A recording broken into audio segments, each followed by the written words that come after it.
respiratory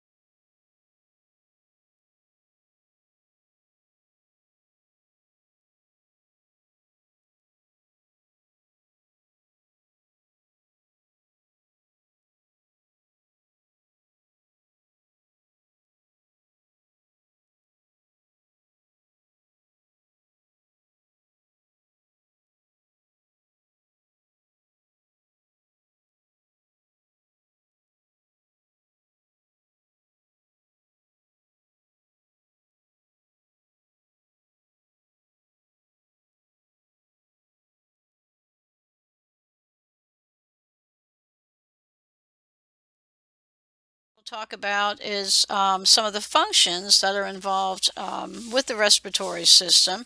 The main one, of course, is the exchange of those gases, CO2 and oxygen. But it does serve as a speech and vocalization center. So there are structures that will enable you to speak, sneeze, cough, cry, sigh, gasp. All those vocalizations are associated with the respiratory system.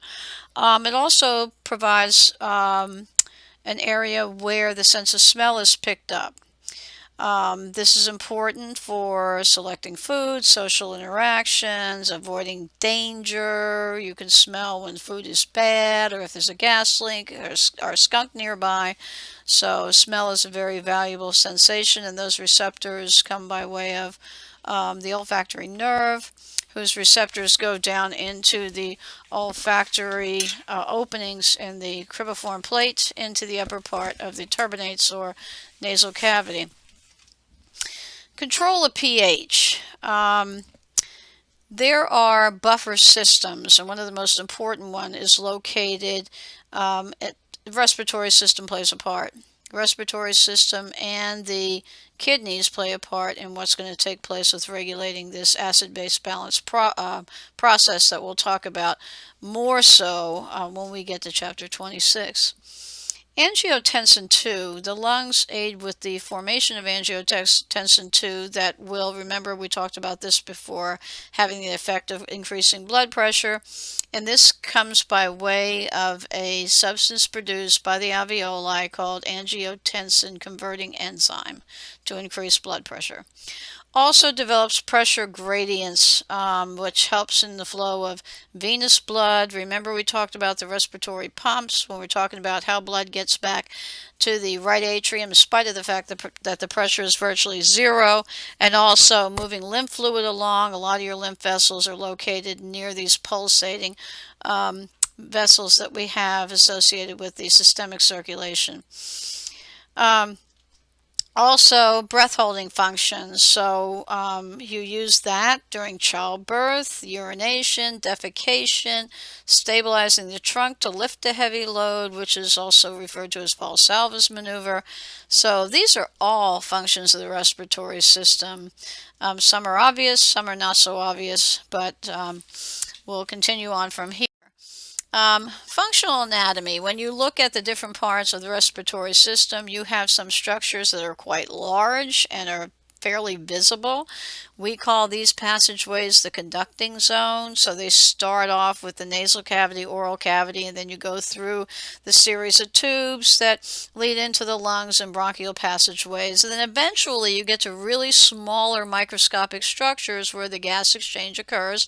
This part is called the respiratory zone. So we're going to start off talking about the conducting zone first, and then we'll get into the respiratory zone, how the gas exchange occurs.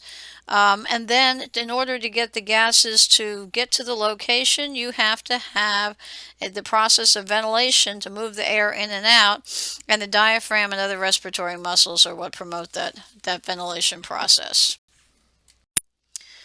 Here's the major parts of the respiratory system. So you have the nasal cavity itself, you have the nostril, the larynx, there's the oral cavity, and here's a structure called the pharynx that connects the nasal cavity with the oral cavity. And then you go from there, pharynx to larynx to trachea. The termination point of the trachea is called the site of carina. And then you go into the right main stem bronchial passageway, left main stem bronchial passageway. You see those there and there. Right lung, left lung, both lungs sit on the diaphragm. Okay, those are the main structures. This picture is really busy, but it gives you a lot of information.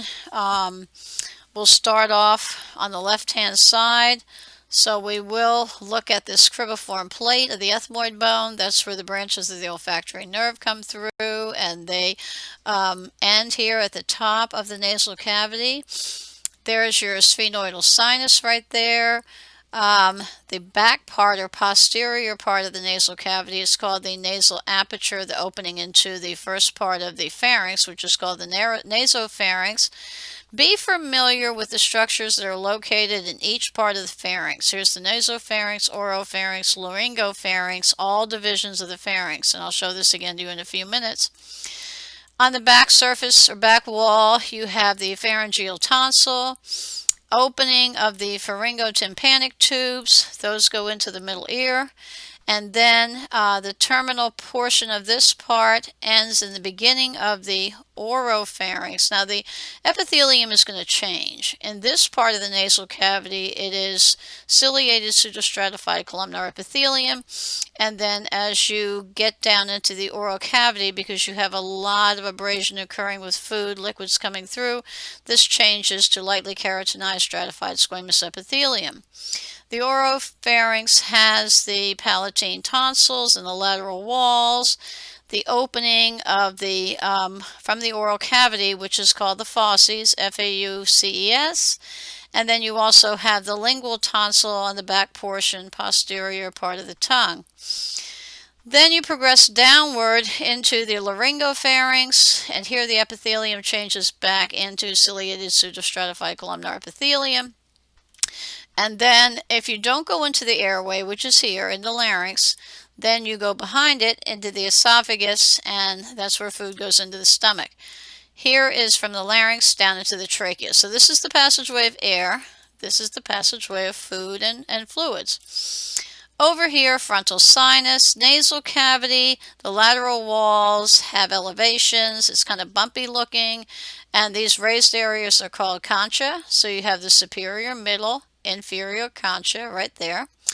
And then the little grooves in between are called a meatus. So you have three meatuses, superior, middle, and inferior meatus. The opening into the nasal into the nostril rather is called the nasal vestibule. There's the nostril, hard palate, soft palate, tongue. We already said lingual tonsil, hyoid bone, and then the larynx. You have the epiglottis that folds over the top when food's going down the esophagus.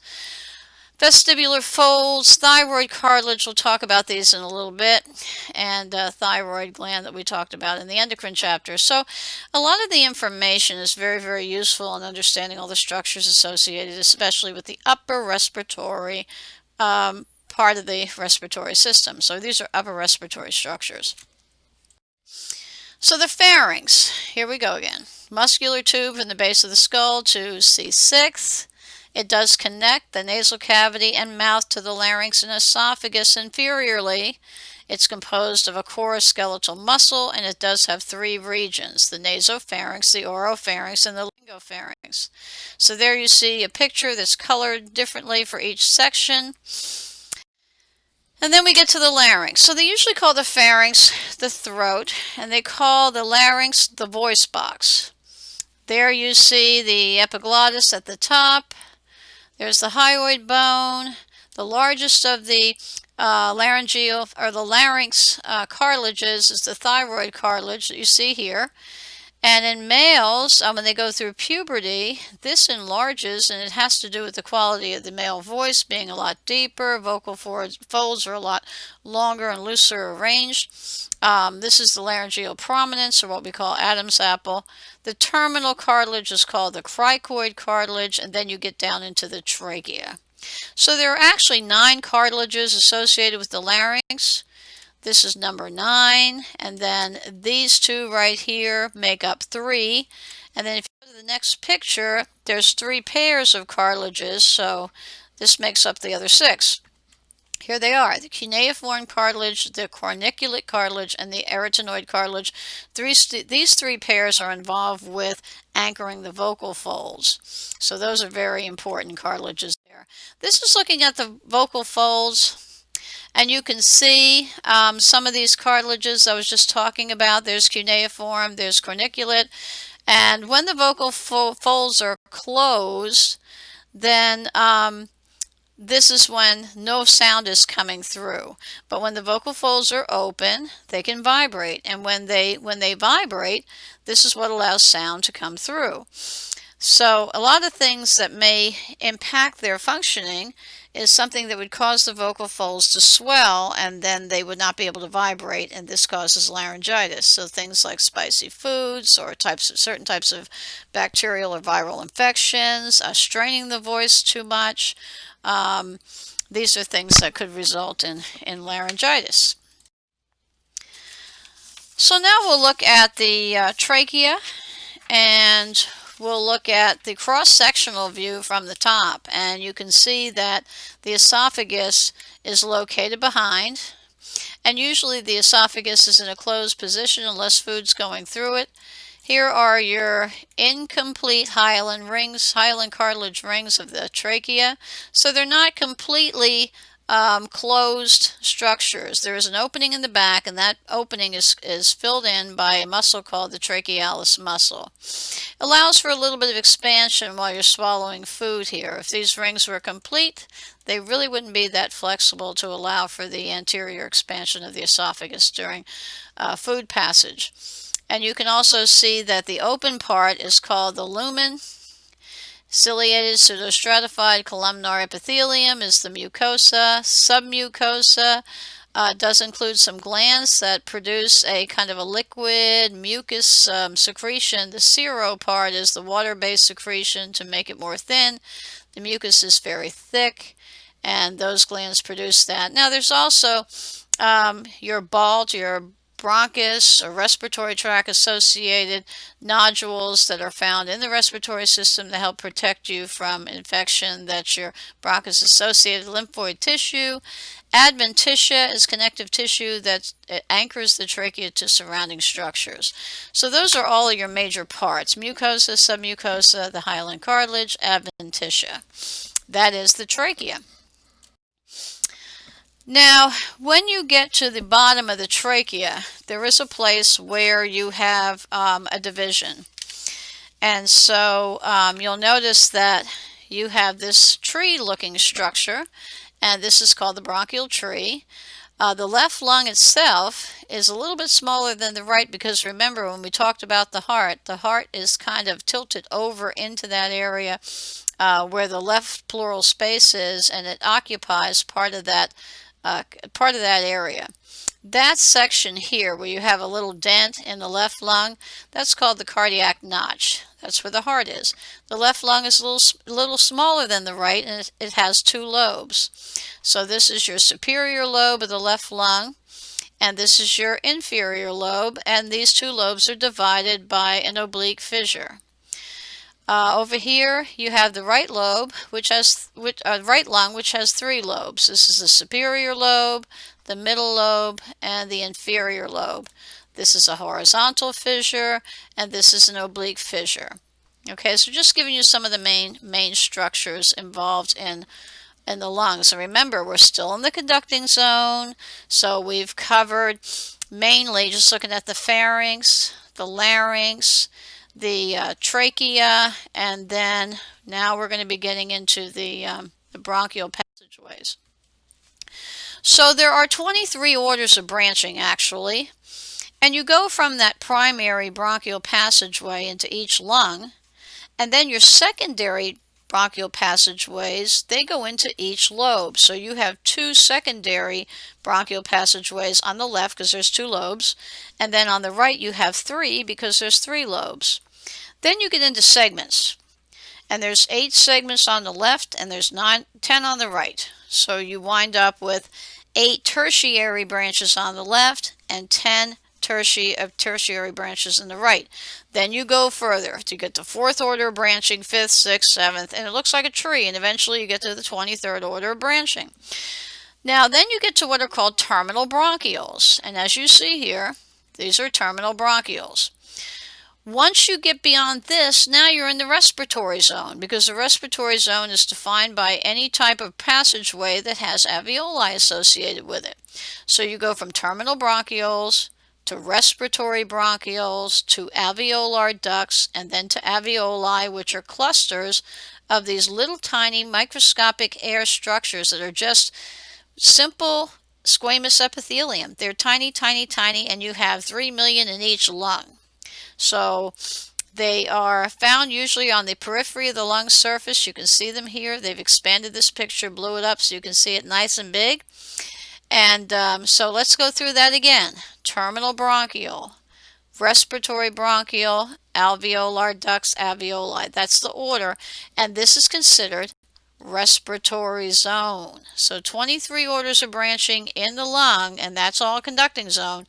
And then this is the last one. And then we get into the respiratory zone. Okay? So let's look at the alveoli and the respiratory membrane, because the alveoli are made up of simple squamous epithelium, and you can see it right here. They're all simple squamous epithelial cells, make little spherical looking structures, and they're connected to each other by alveolar pores that equalizes, that's the word I'm looking for, equalizes air pressure, okay? These little purpley looking things, those are macrophages. So you can get particles coming in through the air. You can get viruses, bacteria that come in, and these macrophages, which are also called dust cells, they can take care of the infection and hopefully knock it out before you get sick or become infected with something. Now, the alveoli cells, these cells that make up the alveolus, are also called type 1 cells. These are simple squamous epithelium. The type 2 cells are these little green ones. They make something called surfactant, and I'm going to talk about surfactant in a few minutes. Not right now. We'll leave that discussion until a little bit later. Now remember, the pulmonary capillaries, here they are. When you're talking about capillaries, remember, they are only 1 cell layer thick too. So they are a simple squamous epithelium. And so what happens is all of those pulmonary capillaries wrap around these alveoli, and the membrane that makes up this respiratory membrane is just the simple squamous epithelium of the pulmonary capillary. These are very flat cells, and the simple squamous epithelium of your alveolus, pulmonary capillary, alveolus, and their basement membrane. So these structures coming together, they're very flat cells, remember. These flat cells coming together represent your respiratory membrane, pulmonary capillary, alveolus. And the gases have to exchange across this membrane. Now, in order to be efficient, this membrane should be no more than 0.5 to 1 micron in thickness. Remember, the thickness of a dime is only 1 millimeter, and a micrometer is taking the thickness of a dime and dividing it 1,000 times. So you're talking about 1,000th of the thickness of a dime is as thick as this respiratory membrane can be. A half of that to 1. So 0.5 to 1 micron in thickness, and I would remember that. So what happens is when you get any type of congestion in the lung, any type of fluid buildup or inflammation process going on, it separates the gap between these structures, and it makes it more difficult for the gases to get across. So it can really impact gas exchange on the microscopic level. So it's very important to remember that respiratory membrane thickness is critical to the exchange of gases. Now we're going to look at some more structures involving the lungs again. So you see the right superior lobe. Here's your horizontal fissure, the right middle lobe, the oblique fissure, the right inferior lobe. There's the heart and the mediastinum. There's the diaphragm, the base of the lung. Okay, so the apex is the point. That's at the top. Base is at the bottom. It rests on the diaphragm. And there on the left side, you see left superior lobe, you see the oblique fissure, left inferior lobe. And then moving along and talking about a structure that we mentioned before, remember what the pleural membrane was for. Remember that serous membranes, and the pleural membrane is associated with the lungs, that the serous membrane is a double layer of tissue that has fluid in between that enables organs that move to function friction-free. Now, with the lung, it's a little bit different than in the heart. The heart, we had a little bit more room or a little bit more fluid in between the visceral layer. Remember, going back and reviewing, the visceral pleura is the layer of the serous membrane that attaches to the lung itself. Then you have the pleural cavity, and then you have the parietal pleura that's attached to the inner wall of the thoracic cavity where the lung is found. So when you're talking about the arrangement of these layers with each other, some organs have a little bit more fluid in between them. But in this case, what you have is you have very little fluid. You have two layers that are almost attached to each other by a thin layer of fluid, just like if you had two wet glass plates. If you had two dry glass plates, you could take them apart. But if you had wet glass plates, that negative pressure caused by the attraction of water molecules to their surfaces and to each other, that generates a negative pressure, and it's virtually impossible to get them apart. And if you try this, if you had two wet glass plates, you'd see you can't get them apart. You can slide them by each other, but you can't separate them.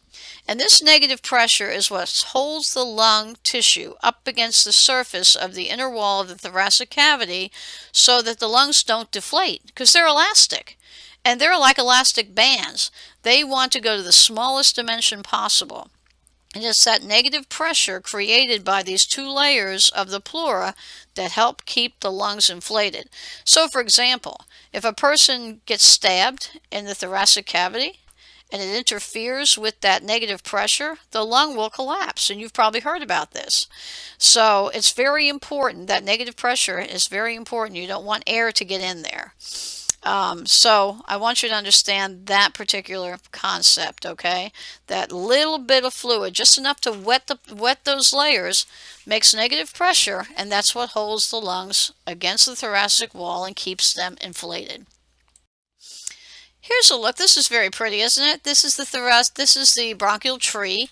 So it's showing you all the different segments and the branching pattern that you see occurring. So now we're going to move on to a little bit of physiology here. So we have to talk about what happens when ventilation occurs.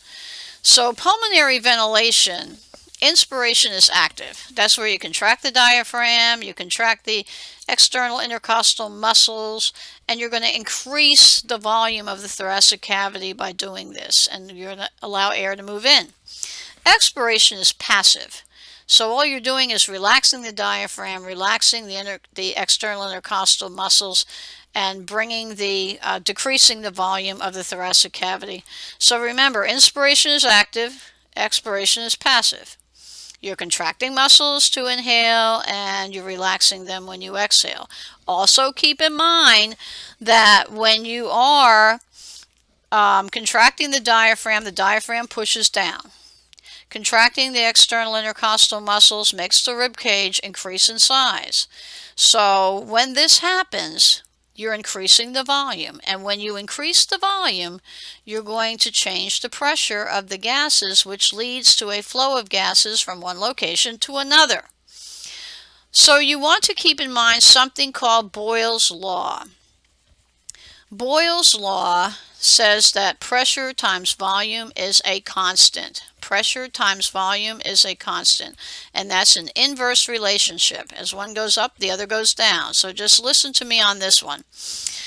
When you have normal atmospheric pressure, that is 760 millimeters of mercury pressure. When you increase the volume of the lung, you're actually decreasing the pressure 1 millimeter of mercury, okay, and that's right here, okay? So changes in pressure are only 1 millimeter of mercury. So instead of being 760 now, inside the lung, it's only 759. So when the pressure decreases that little bit, that's enough to move 500 milliliters of air outside the body, inside the lungs, and it's only because of that decrease in pressure.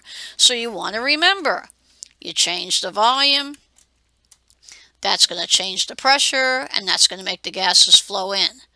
So by contracting the muscles, the volume increases, that drops the pressure. So now that change of pressure causes the gases to flow in, and it's about 500 milliliters of gas. You don't have to worry about all this so much, but here's what I want you to pay attention to. Change in volume causes that little triangle means change in, delta. Change in pressure of about, approximately, that's a little squiggle, 1 millimeter of mercury, but this small change in pressure is enough to move 500 milliliters of air into or out of the lungs, and this is referred to as tidal volume. So homeostatic imbalance. You can have atelectasis, which is a lung collapse due to plugged bronchial passageways, which can lead to collapse of the alveoli. Pneumothorax is where you have air in the pleural cavity, either from a wound in the parietal pleura or rupture of visceral pleura. And how do they take care of this? Got to get rid of the air, so you got to remove the air with chest tubes, and then the pleura can heal and the lung can reinflate. So these are terms. Usually this happens from the inside. This one is air in the pleural cavities, like a disease process going on here with atelectasis. Okay, so atelectasis, usually lung collapse due to something going on the inside. This is something usually introduced from the outside. Okay, physical factors influencing pulmonary ventilation. There are 3 things that can hinder air passage or pulmonary ventilation. Remember, ventilation is the movement of air into and out of the lungs. So if something impairs that, it's going to take more energy to overcome and inflate the lungs. So the diameter of the bronchioles is the first thing. The second thing is lung compliance. And the third thing is alveolar surface tension. So we'll go over these. Now, when you look at the diameter of the passageways, usually not a problem, okay?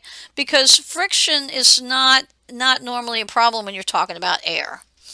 Now remember, we talked about things that would hinder blood flow. Remember, blood's a liquid and it's thicker, so it would have more problems, like say if you had more red blood cells or something like that.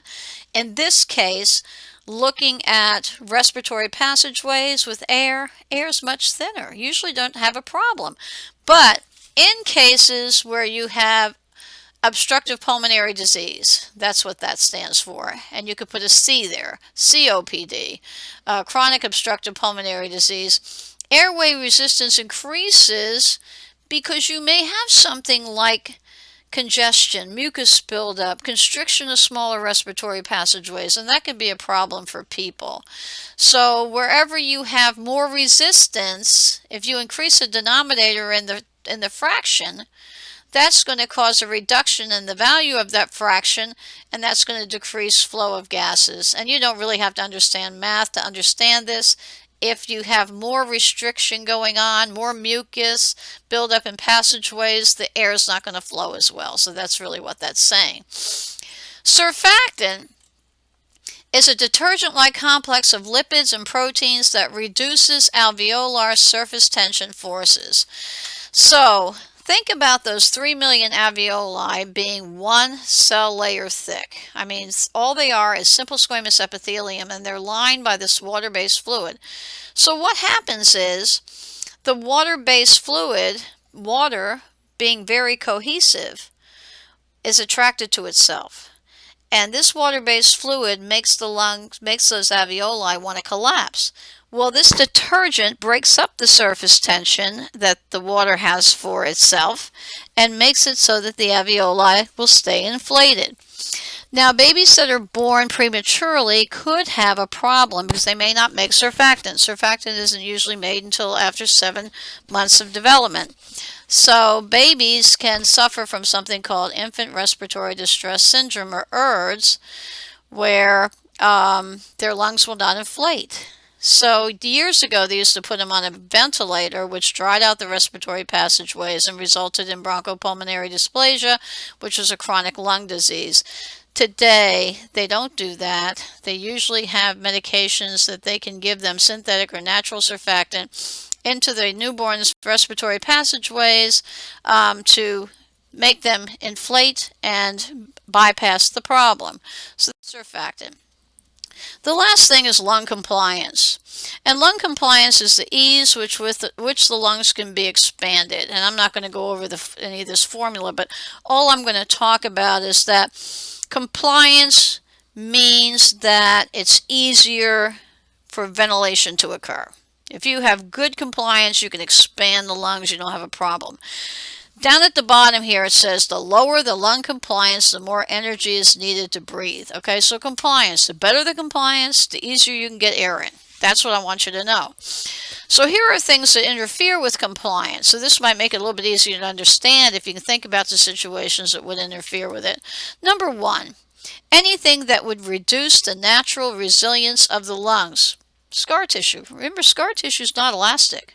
So if you have disease processes like TB going on that destroy lung tissue and it's replaced by scar tissue, it's not elastic, so you're not going to be able to get as much air in over time. It reduces compliance. So you may have trouble as the disease process progresses. You just can't get the air in that you used to be able to get in.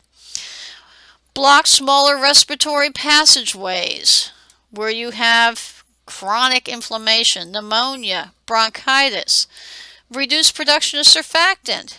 The alveoli won't open up. Decrease flexibility of the thoracic cage or its ability to expand. If those hyaline cartilages that hold the bones together in the thoracic cavity start to calcify and become hardened as you age, deformities of the thorax, kyphosis, hunchback, that happens with osteoporosis as people age and they start getting hunched over. Due to the position then, they can't really get the air in that they normally would.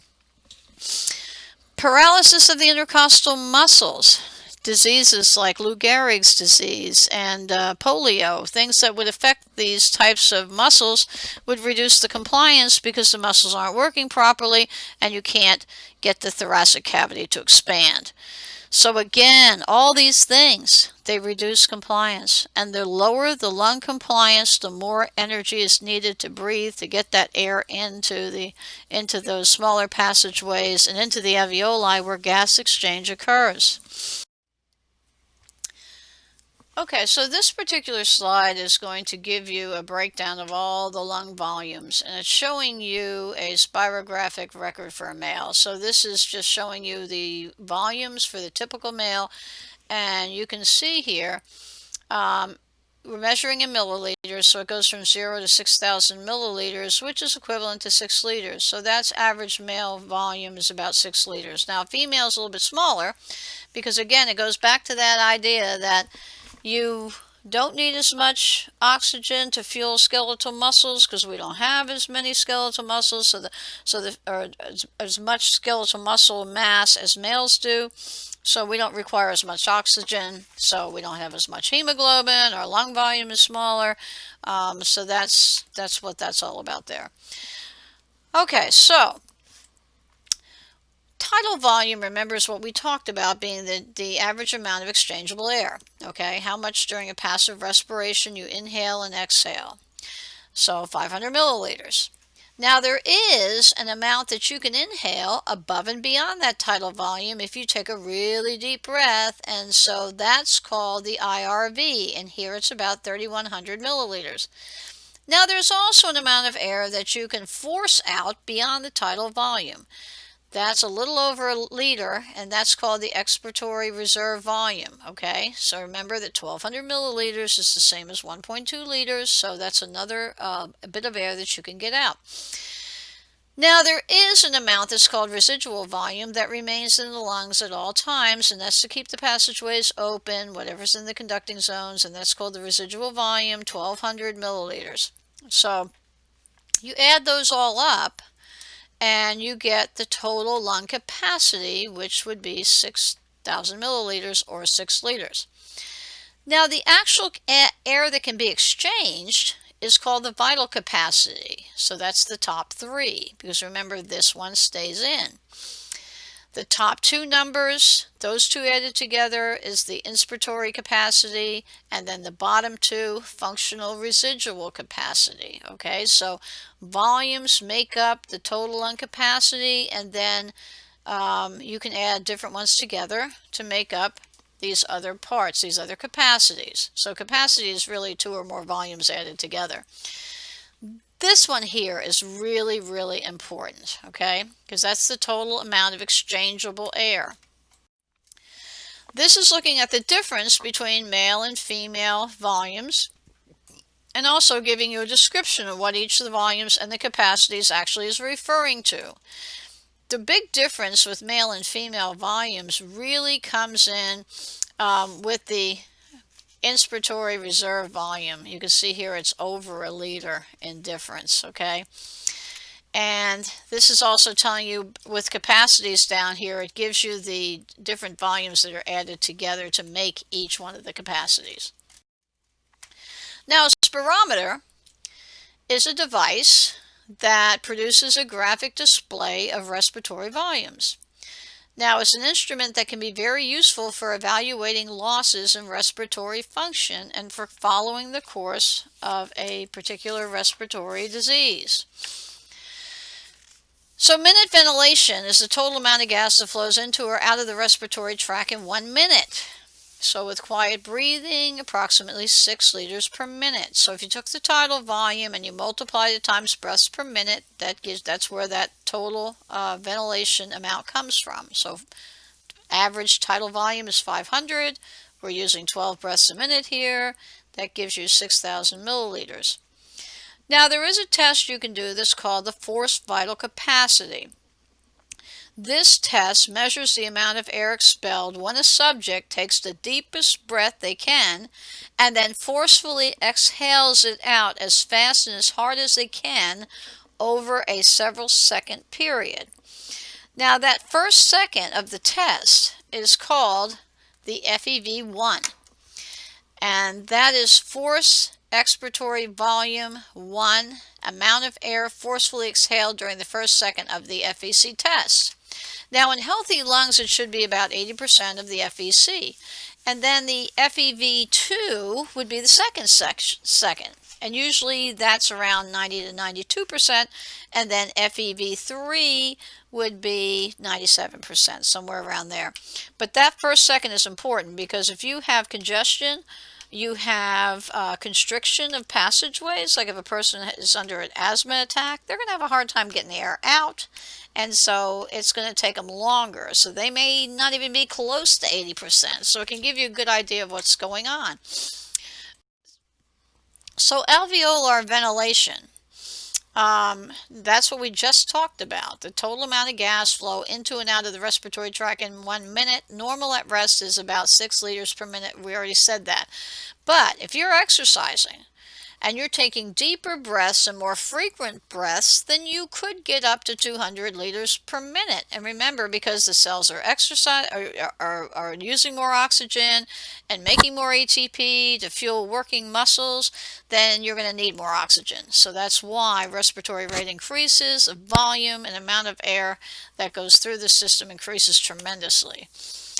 But this is only a rough estimate of respiratory efficiency because everybody is different as far as how they use that oxygen and how their cells are able to metabolize and use that to make ATP. So some people are very efficient. Training helps with increasing efficiency. So this is just a rough estimate.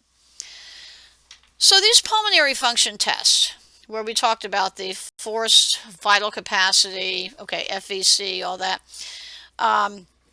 These tests can give you an idea of what's going on with the patient. So they can distinguish between things that we call obstructive pulmonary diseases and restrictive disorders. So obstructive versus restrictive, what's the difference? Well, if you think about it just in simple terms, in obstructive, you can't get the air out, okay? A lot of times you can have increased ability to get the air in, but then the passageways collapse, or you have some kind of congestion going on and there's resistance in the airways, so you can't get the air out. Restrictive disorders, you can't get the air in because your compliance is reduced. Remember we said when you have good compliance, you can expand the lungs, you can get plenty of air in. But when you have reduced compliance, you can't get the air in. So restrictive disorders interfere with compliance. So obstructive pulmonary diseases can't get the air out, increase airway resistance, like bronchitis, emphysema where you break down the little divisions between the alveoli, those clusters of grapes that occur in bunches at the periphery, at the end of the respiratory branching pattern. You break down the alveolar walls, and what happens is you have these big open pockets, and those big pockets get filled up with mucus and fluid, and the bacteria like to swim and play in there. And then when you get air in, they expand. People that have emphysema, they get very barrel-chested looking because they get the air in, but they can't get it out because the passageways close when you try to force the air out of those big open passageways. So what happens to them? Right here, total lung capacity will increase because you get the air in, can't get it out. Functional residual capacity, again, that's going to increase because you can't get the air out, and your residual volume may increase too because you can't get the air out. Restrictive disorders, you can't get the air in, so your vital capacity, the amount of exchangeable air, is going to go down. Total lung capacity goes down. Think of somebody with kyphosis. They're bent over. They can't get the air in, right? Functional residual capacity will decline, and so will residual volume because they just can't get the air in. So that's where we're at with that. So obstructive versus restrictive disorders. And those tests can really help you based on what values you get for the forced vital capacity tests. Oh, here we go. Basic properties of gases, more gas laws. Don't you love it? Dalton said, if you have a mixture of gases, which we do in the atmosphere, remember that the atmosphere is made up of 79% nitrogen gas and around 21% oxygen gas, and less than 1% of all the other gases like CO2 and water vapor, carbon monoxide. All those other gases make up less than 1%. He said if you take the total pressure of a mixture of gas, add their individual pressures together, that's going to give you the pressure of the entire gas mixture. So remember we said atmospheric pressure was 760 millimeters of mercury? Well, if nitrogen gas is 79% of that mixture, then out of that 760 millimeters of pressure, nitrogen makes up about 600 millimeters of mercury pressure because it's 79% of the gas. Oxygen, being only about 21%, is about 160 millimeters of mercury of that 760 millimeters of mercury pressure, because oxygen is less of a percentage than nitrogen is. So nitrogen exerts a lot more pressure. And if you add nitrogen's pressure, which is 600, and if you add oxygen's, which is 160, add them together, you get 760. All Dalton says is that if you add the individual pressures together, you get the pressure of the whole mixture. That's all that's talking about. Okay, so a lot of blah blah just to explain that one point. Simple, right? Okay. Ben Henry came along and he said, yeah. But if you have a mixture of gases in contact with a liquid, what really depends on how much it's going to dissolve is the pressure, the partial pressure of the gas with its solubilities, and they have different solubilities. So you get the partial pressure, right?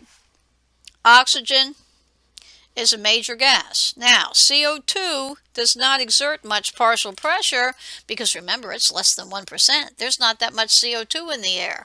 So it doesn't really have a big presence as far as pressure goes. But solubility, look at this. CO2 is actually 20 times more soluble than oxygen is. And oxygen is much more soluble than nitrogen gas. You know what? At normal atmospheric pressures, nitrogen gas is virtually insoluble. The only way you can get nitrogen gas to go into the bloodstream at all is to increase the pressure. So if you go down in the ocean and you do deep sea diving and you increase the pressure due to the increased water pressure around you, then you know what happens? Then you increase the pressure enough that nitrogen diffuses in.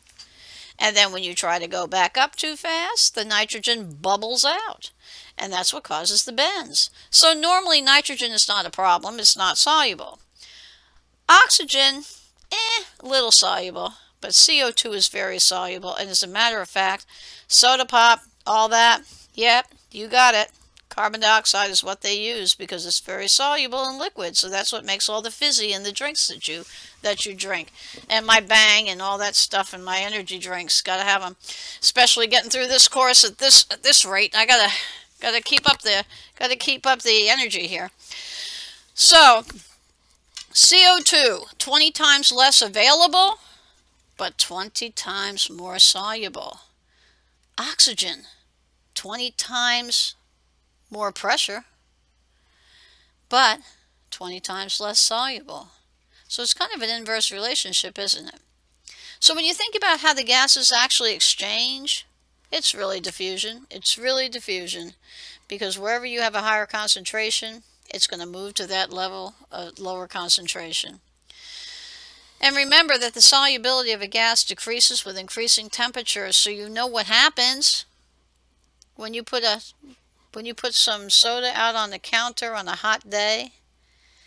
It's going to go flat a whole lot faster. That's why you keep carbonated drinks in the refrigerator. And a hyperbaric oxygen chamber is really important because if you have something where you have poison or carbon monoxide poisoning, here's a thought. Carbon monoxide binds 200 times more efficiently to hemoglobin than oxygen does. So, and it's irreversible at normal atmospheric pressures. So if you want to displace carbon monoxide from somebody who's got carbon monoxide poisoning, you have to put them in a hyperbaric chamber and change the pressure so that you can displace the carbon monoxide so that the oxygen can bind. So Henry's law involves pressures and solubilities. Dalton's law talks about the individual pressures of gases that make up a mixture. So remember again, CO2 is the most soluble of all the gases. It's not as available. Oxygen, 20 times less soluble, but 20 times higher in pressure. And nitrogen gas at normal atmospheric pressures, normally not soluble at all. You really have to change the pressure to make these gases soluble. So pressure gradients of the gases. What really makes O2 and CO2 cross across that respiratory membrane? Remember what we said? We said that respiratory membrane, that's from the pulmonary capillary and the alveoli, has to be 0.5 to 1 micrometer in thickness. That's really, really important. So the thickness of that respiratory membrane is critical. If it increases, it's too far for the gases to skip across. Then we got to think about partial pressure gradients and gas solubilities. Then ventilation, perfusion, coupling. So these are all the things that can affect how those gases are going to move. So we've already talked about this, but it doesn't hurt to review it again. Respiratory membranes, 0.5 to 1 micron in thickness.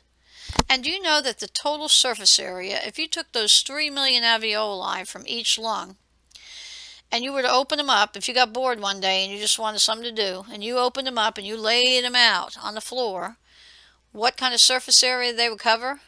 They cover about the size of a tennis court. 40 times the surface area of the skin for gas exchange. That's incredible. So you know there's simple squamous epithelium, so there's always going to be some under repair. There's always going to be some that have problems. You could have microscopic congestion that that it's not going to really affect you, but it's there.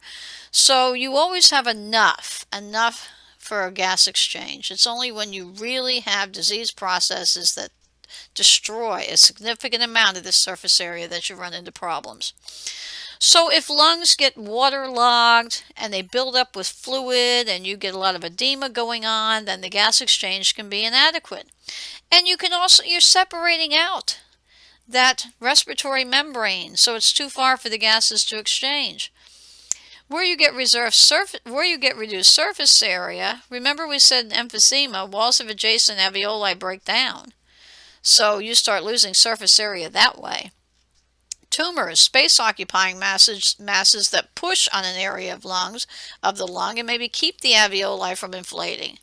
Inflammatory process, mucus buildup. This is all things that would affect the surface area and the thickness of the respiratory membrane. Now we're going to talk about ventilation-perfusion coupling. This is simpler than it looks. What it's really trying to tell you is if there is an area, see this tan little balloon back here? That's an area of the lung in tan. Here it is over here. And over here it's telling you, well, you don't have that much oxygen there, so you have poor ventilation. Here it's saying, we have good ventilation. See how inflated it is? And we have a lot of oxygen there.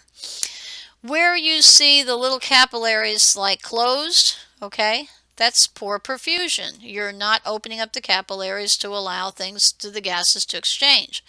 So here, when the ventilation is poor, if you have an area of the lung where you have a disease or you have inflammation going on, when the ventilation is poor, then the capillary beds that surround them will constrict. And they constrict, bypass that area, so they can go to an area where there's better ventilation. So poor ventilation, you match it with poor perfusion. You don't need to dilate them there because there's no oxygen to get. Okay? Now, if the ventilation is great, then the capillaries in that area are going to dilate, open up so you can get gas exchange. So good ventilation, good perfusion. That's all that's saying, okay? Oxygen transport. How's oxygen carried?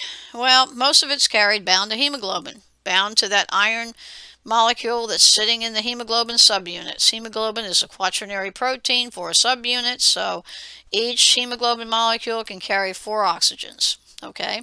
98.5% is carried that way.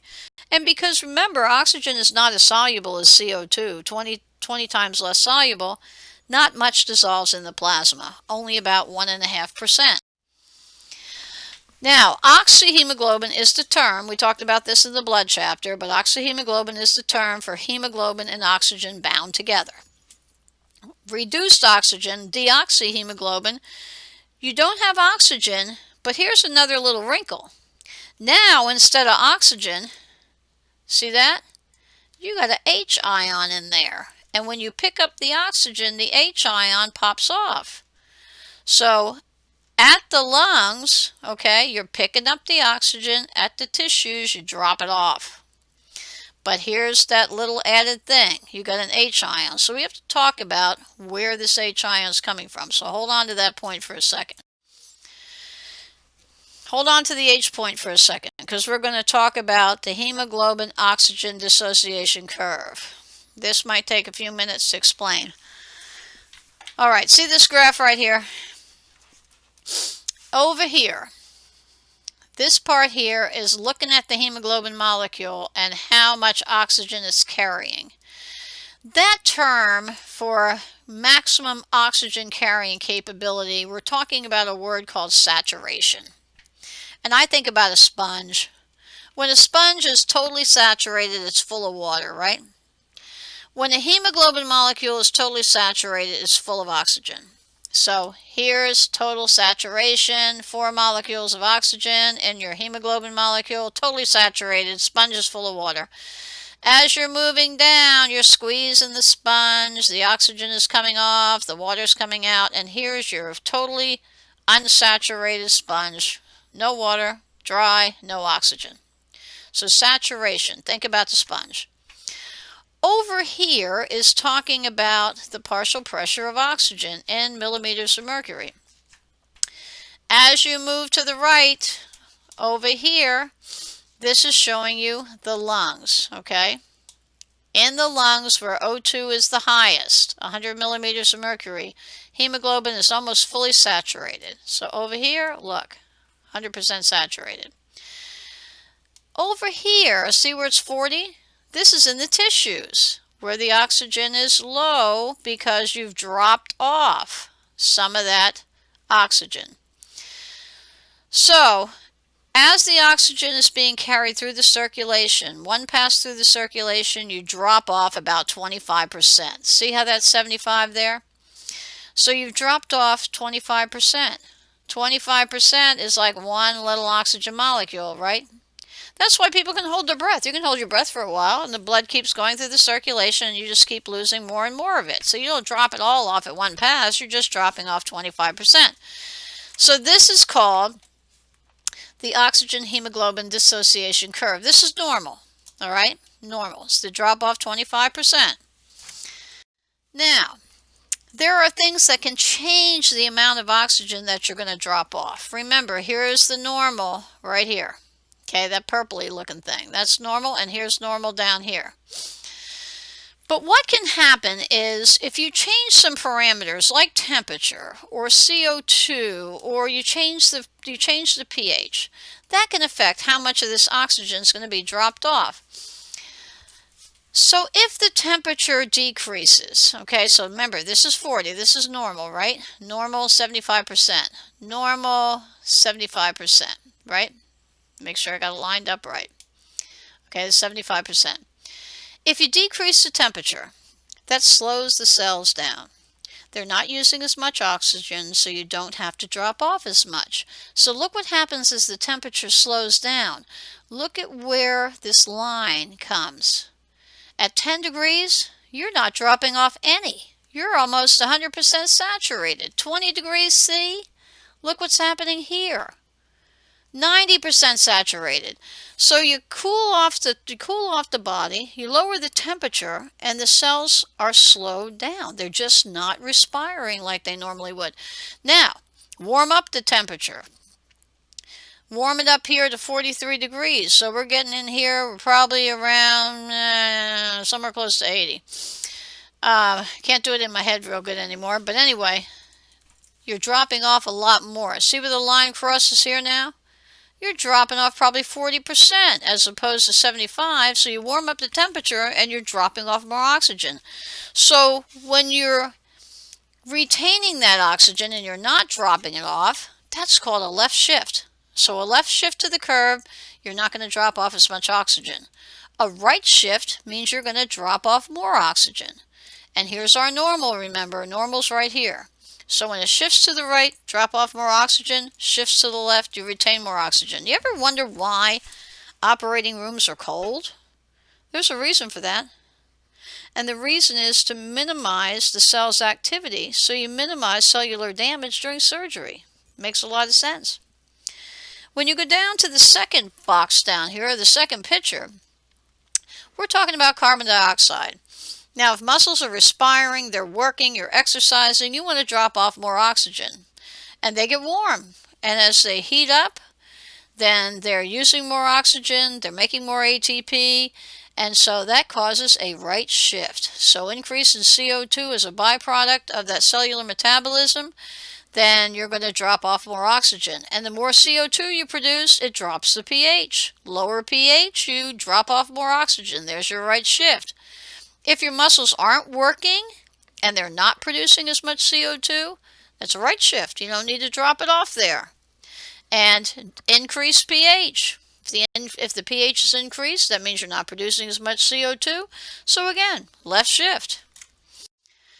So these are the factors that regulate the rate at which hemoglobin reversibly binds or releases oxygen. Now, partial pressure, that PO2, That's partial pressure of oxygen.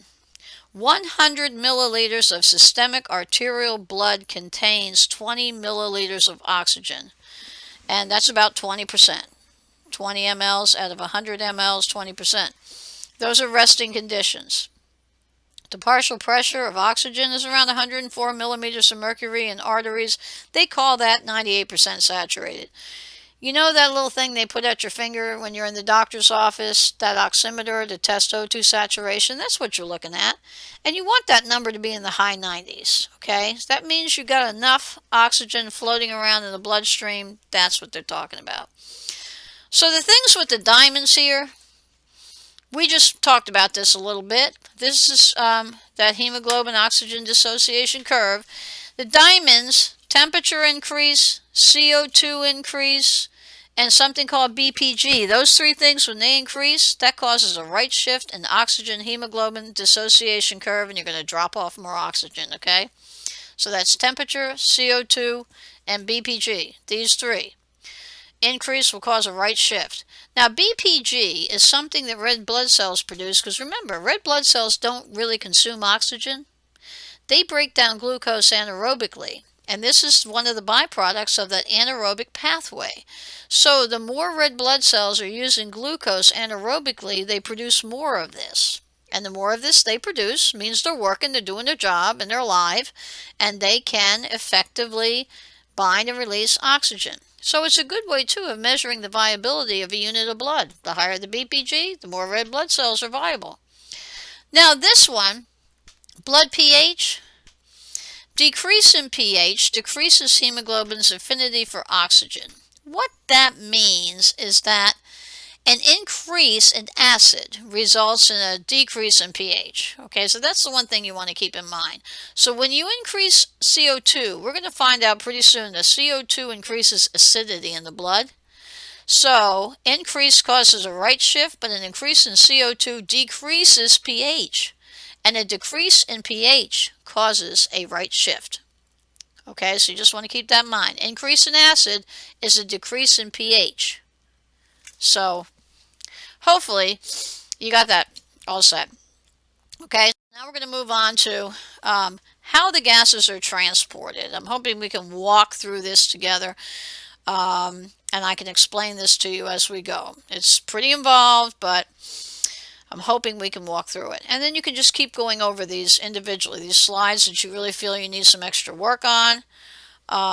So here is transport of CO2 and oxygen. Now this is at the tissues. So here's your tissue cells. There's the interstitial fluid. The blue arrows refer to CO2. The reds for oxygen. And the actual thickness or approximate differences in thickness refers to more or less of that gas being transported that way. So most CO2 gets picked up from the tissues, and CO2 combines with water. This is in the red blood cells now. There's an enzyme found in red blood cells called carbonic anhydrase. So the CO2 binds with the water, and with the enzyme it goes very fast, and it converts it to this buffer that's called carbonic acid. Now when this buffer gets overwhelmed, which it will, it splits apart and it breaks into two pieces. This is called bicarbonate, and this is H ion. And remember earlier I talked about an H ion being bound to hemoglobin. Well, this is where this comes in. So the bicarbonate is a base. And if you leave it inside the red blood cell, it could change the pH, and it could alter the function of the enzymes that are inside the red blood cell. So you have to do something with it. So you switch it off with chlorine. And this is chloride, actually. It's the chloride ion. And see how they have the same charges? And charges always have to be equal. So where you shift the bicarb out, then you can take the chloride ion in. Now, chloride ions don't have any effect in pH, so that's a good exchange there. So that's called the chloride ion shift. And so actually, you know what's really interesting? A lot of your CO2 is transported as bicarb by going through this process. So the CO2 really gets hidden through this process, and it's converted to bicarb, which can bind to other ions and be neutralized outside in the plasma. It can bind to sodium, become sodium bicarb. So that's the one thing I want you to see here. And that H ion that comes off, that gets bound to hemoglobin. Remember when we were talking about deoxyhemoglobin being reduced hemoglobin? Well, that's because it binds to the H ion. And the H ion fills the spot that the oxygen had, but the oxygen gets dropped off at the tissues, see? So the hemoglobin bound to oxygen, oxygen is released, and the H ion here gets bound to hemoglobin. Okay, so that covers this part. Now we have these smaller ways that things are carried. Now CO2, remember, is 20 times more soluble than oxygen, so 7 to 10% gets dissolved in plasma. Okay? Usually quite a high percentage goes through this process here. And then there's a little bit of CO2 that combines with water without the presence of the enzyme. Without an enzyme, it goes slower. And so it goes through the same process, but outside the red blood cells without the enzyme. And the H ions can get bound to plasma proteins. Okay? And then you have some CO2 that gets bound to hemoglobin. Remember we had something called carbaminohemoglobin, where the carbon dioxide bound to the hemoglobin residue, amino acid residue of the hemoglobin molecule. So that's about 20% there that can bind that way. And then you have a little bit of dissolved oxygen. Remember, very small amounts because not too much dissolves in plasma. Oxygen is not as soluble as CO2, so a little bit goes through that process. But most of your CO2 is transported as bicarb ions. So that's what I want you to keep in mind. Now on the return trip, this is at the lungs, or this is where you pick up the oxygen. Remember, most of it is bound to hemoglobin. And when you pick up the oxygen, you drop off that H ion, which combines to bicarb, because you're going to switch that around now. You're going to kick the chlorine out, bring the bicarb back in. That binds to that H ion, so you get carbonic acid. And then that's going to break apart in the presence of the enzyme into water and CO2. CO2 goes out. And your carbaminohemoglobin, that dissociates. CO2 can go out that way. The reverse, without the enzyme, some goes there and dissolved in plasma. Some goes that way too. So that's transport and exchange of oxygen and CO2 between the tissue cells and the systemic circulation, and then here between the alveoli and the pulmonary capillaries. Okay, and hopefully just keep reviewing this, and if you have any questions, just let me know. So, types of hypoxia. Hypoxia refers to inadequate O2 delivery to tissues, which can result in cyanosis.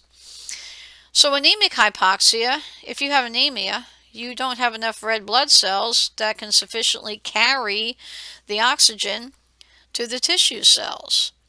So we talked about iron deficiency anemia, we talked about pernicious anemia, and so you just don't have enough ability to load up those hemoglobin molecules. There's something wrong, and get that oxygen to the tissue cells. Ischemic hypoxia is a problem in the circulation.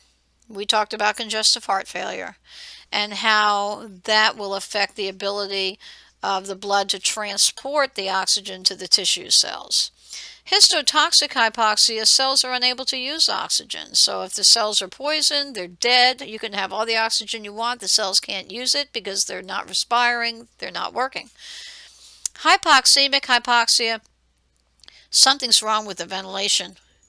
You cannot get the oxygen into the pulmonary circulation to attach to hemoglobin. So you could have some type of a lung disease, a problem there in the exchange process. You could have the increase in that respiratory membrane is too thick, too wide for the gases to exchange. So any type of pulmonary disease. And remember, with carbon monoxide poisoning, carbon monoxide binds 200 times greater, higher affinity for hemoglobin than oxygen. So those 4 types of hypoxia, that's your essay question for this chapter, and you want to remember, just be able to explain to me what those types of hypoxia are referring to. Chronic obstructive pulmonary diseases. So these are diseases that are very, you've probably heard of these. You've probably heard of different people in your family or friends or people that have had these types of diseases. And they're distinguished by permanent enlargement of the alveoli. This is what happens with obstructive emphysema. This is what we were talking about earlier. And accompanied by deterioration of the alveolar walls. Chronic inflammation leads to lung fibrosis and decreased lung elasticity. So over time, lung capacity and efficiency and being able to exchange gases diminishes tremendously.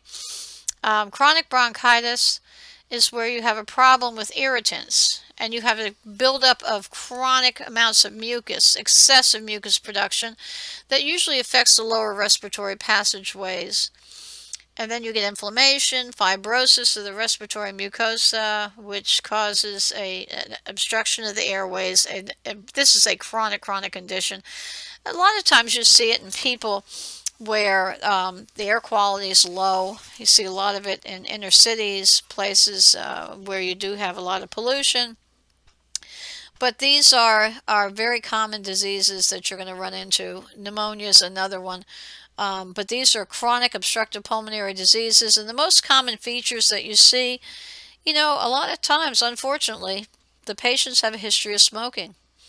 And these diseases are accompanied by difficulties in breathing, which is referred to as dyspnea. Coughing and frequent pulmonary infections are very common with these diseases. There's just not good airflow, and there's a lot of buildup of mucus, and bacteria thrives in these environments.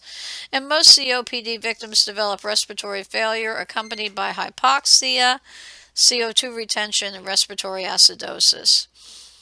Treatment: bronchodilators, beta agonists. Beta receptors cause constriction. These cause dilation, rather, and so these actually will enhance that process. And corticosteroids, aerosol inhalers are also very helpful. So this picture just looks at tobacco smoke, pollution, what they cause, problems that they cause, continual bronchial inflammation, breakdown of elastin, the connective tissue.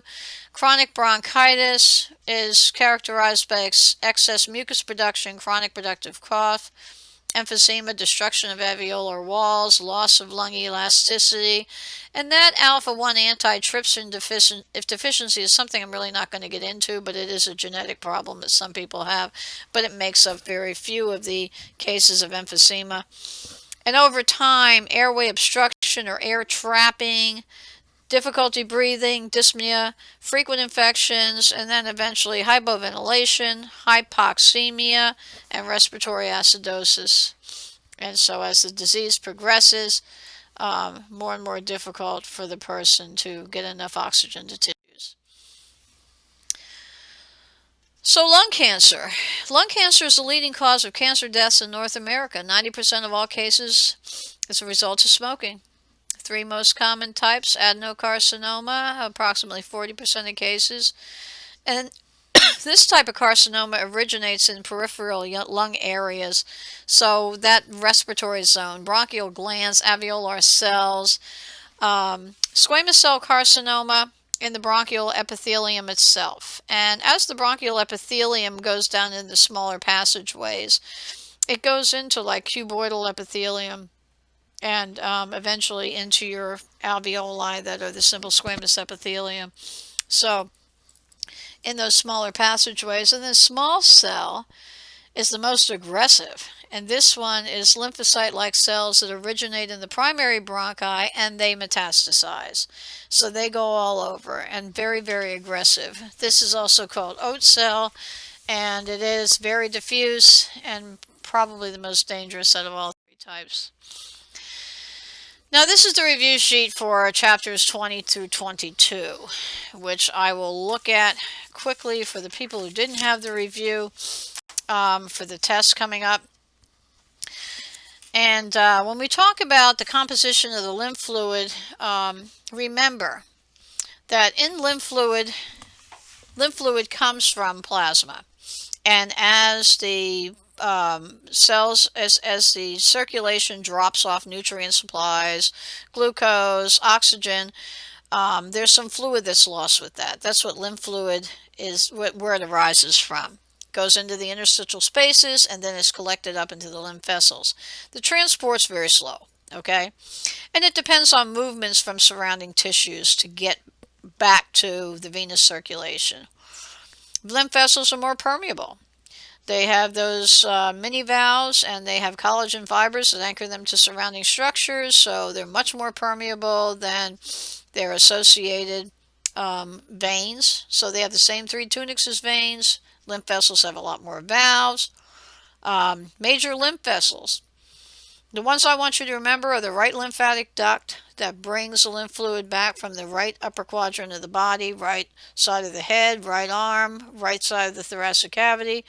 The thoracic duct is the larger one, and it brings blood back into the circulation from the rest of the body. Major lymph organs. Tonsils are little aggregates of lymphoid tissue that appear as a swelling on the oral mucosa. The spleen is the largest of the lymph organs. It helps to remove all red blood cells, stores iron, stores platelets. You have lymph nodes. Here's one thing I want you to remember. We didn't talk about this, but an infected lymph node is called a bubo. And that's where the name bubonic plague comes from. So bubo, B-U-B-O, is the term for an infected lymph node. Now, lymph nodes. Remember lymph nodes, you have three areas where you have aggregates. And we said that was called CIA, cervical, inguinal, axillary. And the circulation through a lymph node, afferent vessels bring the lymph fluid in, and efferent take it out. And you have more afferent than efferent, so that you can stagnate the flow to let the lymphocytes and the macrophages do their job to evaluate what's coming through there. And lymph nodes are small organs associated with lymphatic vessels. There's a term for lymph structures associated with the intestines, and these are little lymph nodules that protect the lining of the intestines. These are called Peyer's patches, P-E-Y-E-R''S. So that takes care of the lymphatic system. Immune system, pathogen. A pathogen is a disease-causing organism. You have three lines of defense. Nonspecific immunity, your first line, skin and mucous membranes. Second line of defense, your phagocytes. You also have your antimicrobial proteins like interferon and complement. And then you have inflammation and you have fever. Those are all second line of defense and nonspecific. Signs of inflammation: redness, heat, swelling, and pain. And what does inflammation do? It prevents the spread of disease, disposes of cellular debris, and sets up the stage for repair. When you think about fever resets the thermostat. The thermostat's in the hypothalamus. So by releasing pyrogens, then these cells that are part of your immune system, they can send that signal to the hypothalamus. The hypothalamus produces prostaglandin E and increases the temperature. Mobilization of neutrophils. We had leukocytosis, margination, diapedesis, and we had phagocytosis. Those are all the signs. Complement, how it works. That's your essay question for Chapter 21. And you're not going to be able to draw pictures on this unless you're really creative, but you're going to have to explain. So you want to explain the four processes, what happens, and the complement proteins that are involved. Interferon, how it works. It interferes with viral replication within cells. Specific immunity also is called adaptive immune system. That's your third line of defense. So how is that different from your first and second line of defense? It is antigen specific. It has a memory, and it involves your whole body. It's systemic. And there are several cells involved. B cells, or B lymphocytes, they develop their immunocompetency in the bone marrow. They differentiate into plasma cells that produce antibodies. T lymphocytes develop their immunocompetency in the thymus. The cytotoxic T cells are the ones that go door to door. They are the only cells that can actively kill cells that are infected by a virus or are cancerous. T helper is the most critical. They're the ones that really are the general. They get everybody going and doing their jobs. Antibodies, 5 classes. So you should know basically what the 5 classes are and what they do. Natural, artificial, active, passive immunity, we talked about that. And we talked about the different types. Hypersensitivities, delayed as allergic contact dermatitis. Your first type is your immediate, that's IgE involved there. That can also result in anaphylaxis. Your type 2 is cytotoxic, usually transfusion reactions. And type 3 usually is autoimmune diseases. Types of tissue grafts. Okay, types of tissue grafts. We talked about autografts, allografts, xenografts, isografts. Just know by definition what they do. Another thing about antibodies, know about the plan of attack. PLAN, precipitation, lysis, agglutination, neutralization. We talked about that. Autoimmune diseases, don't worry about it. HIV, don't worry about it. The only other thing on this chapter is to remember between the primary and secondary response. Primary response is the first time you encounter a pathogen. It takes time to wind up that adaptive immune system, and so you have a lag period to get those B cells to where they can identify it, make clones of themselves, produce antibodies, so it takes a while to get it going. The secondary response, now you have your memory cells, so if you hit the same thing again, your response is going to be much quicker, and you'll have a stronger response against it the next time you see it. Respiratory system. You should know the anatomy, the different parts. You should also know the processes. We talked about ventilation, internal respiration, external respiration, transport. Those were the 4 processes that were on the very first slide of that chapter. The respiratory control centers are in the medulla and the pons. Respiratory passageways beginning with the nose and ending at the alveoli. So you should know. You know, it starts with the nasal cavity, oral cavity, and then you go into the parts of the pharynx and structures associated with the pharynx, then the larynx, then the trachea, then the bronchial passageways. Lungs, structures, divisions, primary bronchi, what that serves, secondary, tertiary, the different lobes, the number of segments, okay, that's all important. Characteristic of the respiratory membrane. That's where the pulmonary capillaries meet the alveoli. And remember, 0.5 to 1 micron in thickness. That's where the gas exchange occurs, at the alveoli.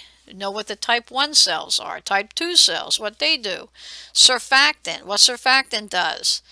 Inspiration is active. Remember, you're contracting muscles. Expiration, just relaxing them. And remember, when you inhale, you're increasing the volume. When you increase the volume, it drops the pressure and the gases come in.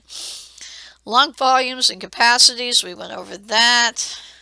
There's a couple slides there. You can go back to those and review them. Transportation of respiratory gases. Remember that process. CO2 combines with water to form carbonic acid, and then it splits apart, and most of your CO2 is transported as bicarb. Most of your oxygen is transported bound to hemoglobin. Bohr effect, don't worry about it.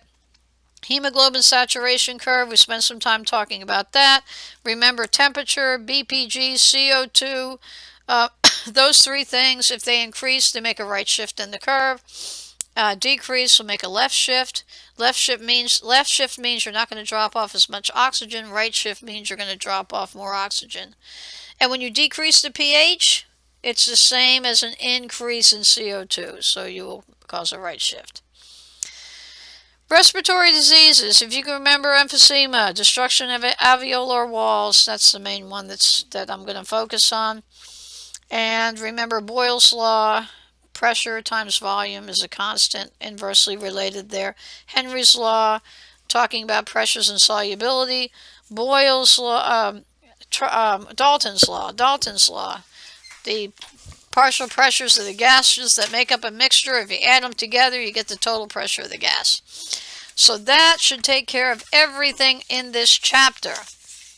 So, let me know if you have any questions. Thank you.